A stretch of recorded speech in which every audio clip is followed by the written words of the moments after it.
ఈరోజు దేవుని మాట 145వ కీర్తన 20వ వచనం. యెహోవా తన్ను ప్రేమించు వారిని అందరినీ కాపాడును. యెహోవా తన్ను ప్రేమించు వారిని అందరినీ కాపాడును. అయితే భక్తిహీనులనందరినీ ఆయన నాశనము చేయును. ఇశ్రాయేలు రాజును యెషయి కుమారుడైన దావీదు ఈ స్తుతి కీర్తనగా నున్న 145వ కీర్తనను రాశారు. రాజైన దావీదునకు చాలా ఇష్టమైన పని ఏదైనా ఉంది అనంటే అది దేవునిని హృదయపూర్వకంగా స్తుతించుటయే.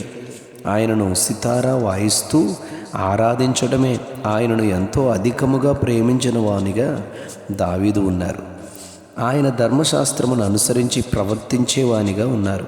అసలు ఆయనను ప్రేమించడం అంటే ఏమిటో దేవుని వాక్యంలో భక్తుడైన యోహాను తన పత్రికలో మొదటి పత్రిక 5వ అధ్యాయం 3వ వచనంలో ఇలా అంటారు: మనం ఆయన ఆజ్ఞలను గైకొనుటయే దేవుని ప్రేమించుట.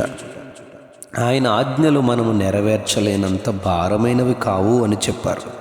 ఆయన ఆజ్ఞలను బట్టి అధికముగా ఆనందించువాడు ధన్యుడు అని 112వ కీర్తనలో 2వ వచనంలో దావీదు ఆయనే చెప్పారు.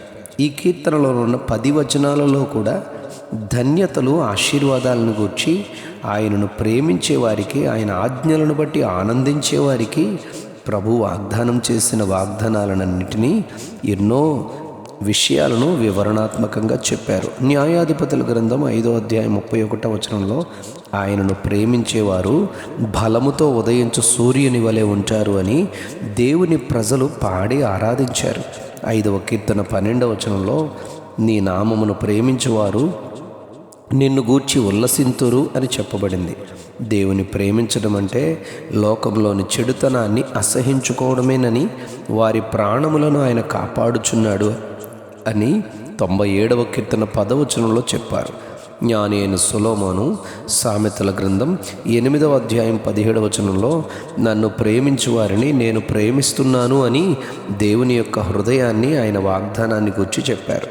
ఆయనను ప్రేమించే వారికి, ఆయన సంకల్పము చొప్పున పిలువబడిన వారికి మేలు కలుగుటకై సమస్తమును సమకూడి జరుగునని రోమాపత్రిక గ్రంథకర్త 8వ అధ్యాయం 28వ వచనంలో చెప్పారు.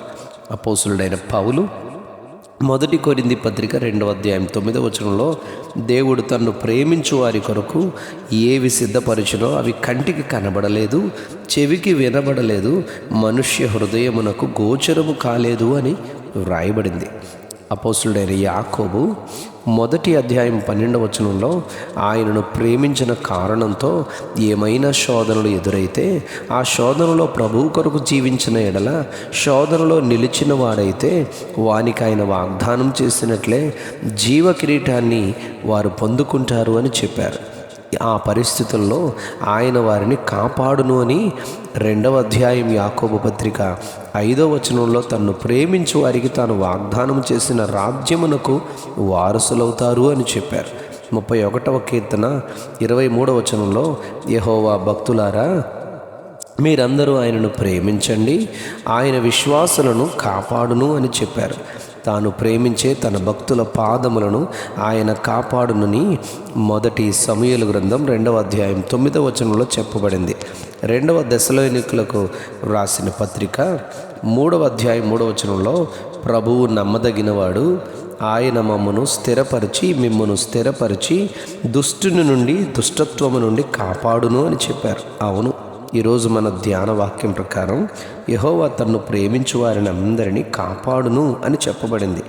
ఓసారి మనం వివరణలోనికి వెళ్తే, దేవుని ప్రేమించిన తన భక్తులను అగ్నివాసన అంటకుండా షడ్రకు, మేషకు, అబేద్నెగోలను ఆయన కాపాడడానికి గల కారణం వారు ఆయన ఆజ్ఞలను ప్రేమించడమే అని మనం గమనించాలి.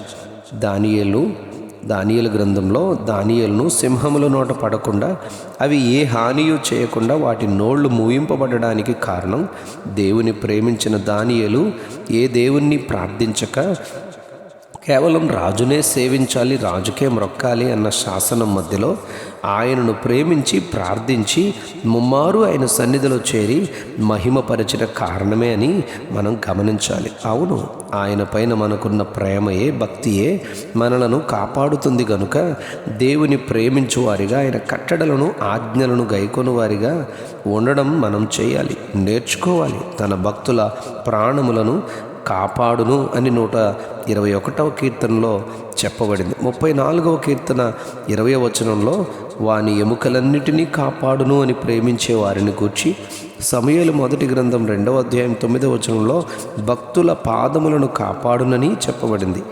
ఆయన కాపాడునుగాక, ఆయనను ప్రేమించువారమైన మనలను ఆయన కాపాడునుగాక. Amen, amen, amen. 145వ కీర్తన 20వ వచనం. యెహోవా తన్ను ప్రేమించు వారినందరినీ కాపాడును. యెహోవా తన్ను ప్రేమించు వారినందరినీ కాపాడును. Amen, amen, amen.